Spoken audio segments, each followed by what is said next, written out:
देखेंगे कि यहाँ पर जो उत्सव का जो माहौल है वो आपको यहाँ पर दिखाई पड़ेगा। इसके साथ साथ यहाँ पर जो है जो तमाम जो लाइटिंग है वो आपको यहाँ पर दिखाई पड़ेगी। इसके साथ साथ तमाम जो चीजें हैं वो जो है आपको जो है आप दिखेगा। कार्यक्रम में समय देना चाहिए। तो मैं एक सांसद के रूप में, आपके सेवक के रूप में आज सिर्फ इसमें आप ही की तरह हिस्सा लेने के लिए आया हूं। आपके सेवक के रूप में आज सिर्फ इसमें आप ही की तरह हिस्सा लेने के लिए आया हूं।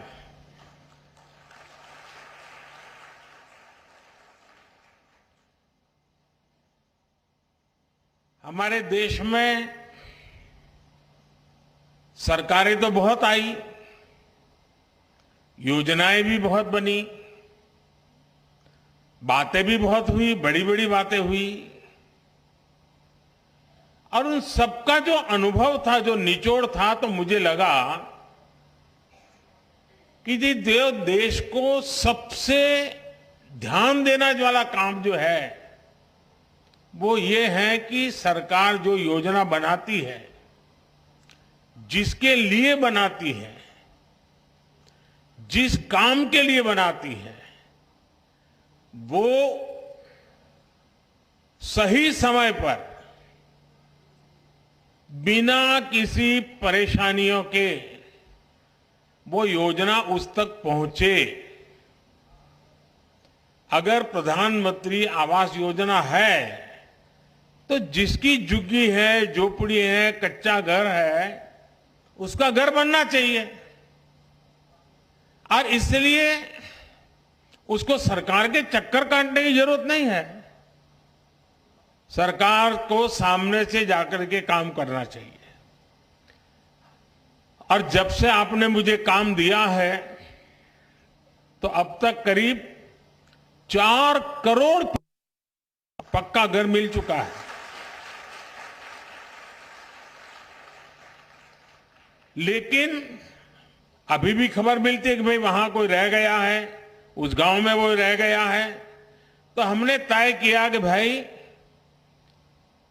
फिर से हम एक बार देश भर में जाएं, जो सरकार की योजनाएं हैं, जिनको मिला है, उनसे सुने कि भाई क्या क्या मिला, कैसे मिला, प्राप्त करने में कोई कठिनाई तो नहीं हुई, कोई रिश्वत तो नहीं देनी पड़ी, जितना तय था उतना मिला कि कम मिला।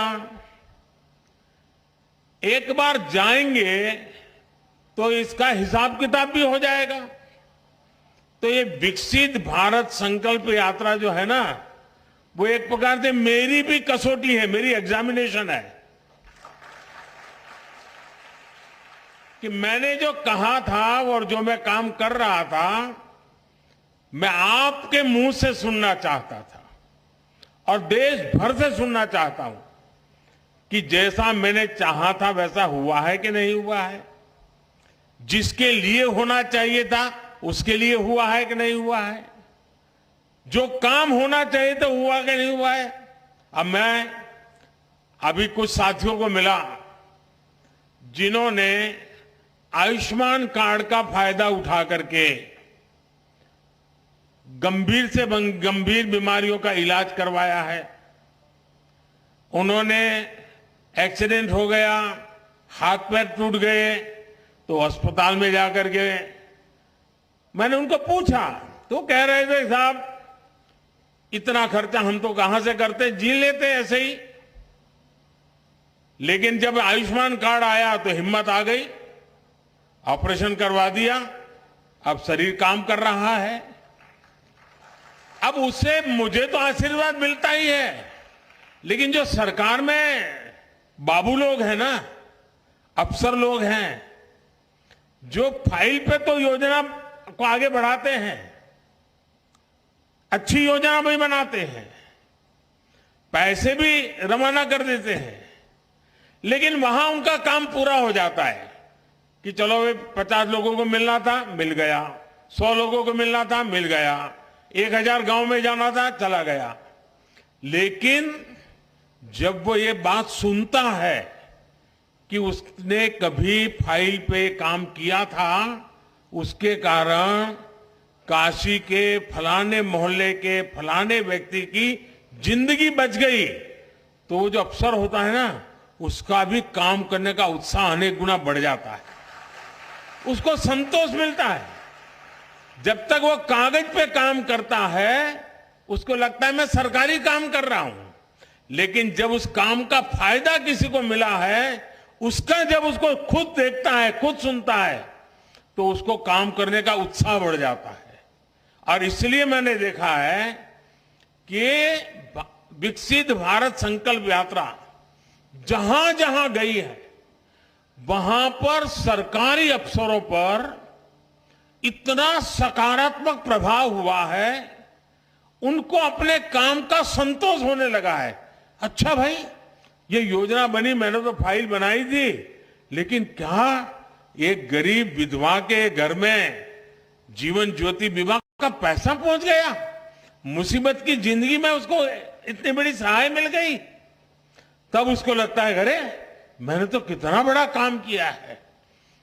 एक सरकारी मुलाजिम को जब ये सुनता है तो उसको जीवन का एक नया संतोष मिलता है। बहुत कम लोग हैं जो इसकी ताकत समझते हैं कि ये विकसित भारत संकल्प यात्रा से हो क्या रहा है। जो बाबू लोग इस काम से जुड़े हैं, जब सुनते हैं, जब मैं भी यहां बैठा हूं सुनता हूं कि मोदी जी मुझे बहुत अच्छा लगा, मेरे पति का स्वर्गवास हो गया था, अचानक मुझे खबर आई 2 लाख रुपए मिल गया। कोई बहन कहती है कि बचपन से ही हम तो धुएं में जिंदगी गुजारते थे, गैस आ गया, जिंदगी बदल गई। उससे बड़ा जो सबसे बड़ी बात की बहन ने, उसने कहा गरीब और अमीर का भेद मिट गया। गरीबी हटाओ नारा देना एक बात है, लेकिन एक गरीब कहता है कि मेरे घर में गैस का चूल्हा आते ही गरीबी और अमीरी का भेद खत्म हो गया।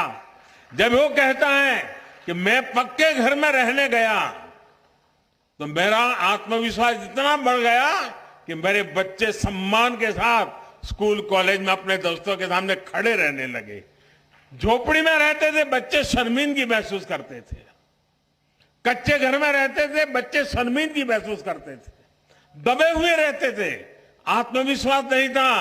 पक्का घर मिलते ही दीवारें नहीं, पक्की छत नहीं, जिंदगी आत्मविश्वास से भर गई है। अब वो दूर से मकान देखने से पता नहीं चलता है, बैंक से चेक गए इसलिए पता नहीं चलता है। जब उस लाभार्थी के मुंह से सुनते हैं ना, तब पता चलता है चलो भाई जीवन धन्य हो गया, किसी की जिंदगी में बदलाव आ गया। अब मैं देख रहा था हमारे गुप्ता जी बोलना बंद ही नहीं कर रहे थे। क्यों? उनका मन इतना उत्साह से भर गया था कि इतनी योजनाओं का लाभ मिला, सामने से कि 10,000 रुपया बैंक से मिल जाए। साहूकार से भी पैसा लेने में दम उखड़ जाता है, ये बैंक सामने से पैसा दे तब उसका विश्वास बढ़ जाता है, ये मेरा देश है, ये बैंक मेरी है। और मैं चाहता हूं हिंदुस्तान के हर व्यक्ति को लगना चाहिए कि रेलवे मेरी है, ये अस्पताल मेरी है, ये अफसर, ये ऑफिस सब मेरा है, ये देश मेरा है। ये भाव जब जगता है तो देश के लिए कुछ करने की इच्छा भी जग जाती है। और इसीलिए ये जो प्रयास है ना, वो बीज बो रहा है। बीज इस बात का बो रहा है कि भाई हमारे मां बाप को मुसीबतें झेलनी पड़ी, हमें भी जिंदगी में मुसीबतें झेलनी पड़ी, लेकिन हमें अपने बच्चों को मुसीबत में जीने के लिए मजबूर नहीं करना है। हम जो मुसीबतों से गुजरे, कोई मां बाप नहीं चाहता है कि उसके बच्चे भी उसी मुसीबत से गुजरे, खुद पढ़ नहीं पाए, अशिक्षित रहे, लेकिन कोई मां बाप नहीं चाहता है कि उसके बच्चे अशिक्षित रहे। और जब ये योजनाओं की सारी जानकारियां उसको मिलती है तो उसको लगता है कि यही समय है, यही समय है हम भी कुछ करें। और जब 140 करोड़ लोगों के मन में लगता है ना ये समय है, तो देश आगे बढ़ के रहेगा। देश को आजादी कैसे मिली? सारे देश में एक वातावरण बन गया था। कोई चरखा चलाता था, कोई पूछता था क्यों चला रहे हो चरखा, तो बोले आजादी के लिए। कोई पढ़ाई छोड़ करके भारत माता की जय करके निकल पड़ता था, पुलिस के डंडे खाता था, लोग पूछते थे क्यों मर रहे हो, बोले देश की आजादी के लिए। कोई बुजुर्ग की सेवा करता था, कोई पूछता था अरे क्या कर रहे हो भाई, नहीं बोले आजादी के लिए कर रहा हूं। कोई खादी पहनता था, क्यों कर रहे हो, आजादी के लिए। हिंदुस्तान का हर व्यक्ति कहने लगा कि मैं आजादी के लिए काम कर रहा हूं, उपवास करता हूं तो भी आजादी के लिए, मेहनत करता हूं तो भी आजादी के लिए, बच्चों को पढ़ाता हूं तो भी आजादी के लिए, सफाई का काम करता हूं तो भी आजादी के लिए। शक्ति का सम्मान होना चाहिए, शक्ति का उपयोग होना चाहिए, तो देश को आगे बढ़ाना चाहिए।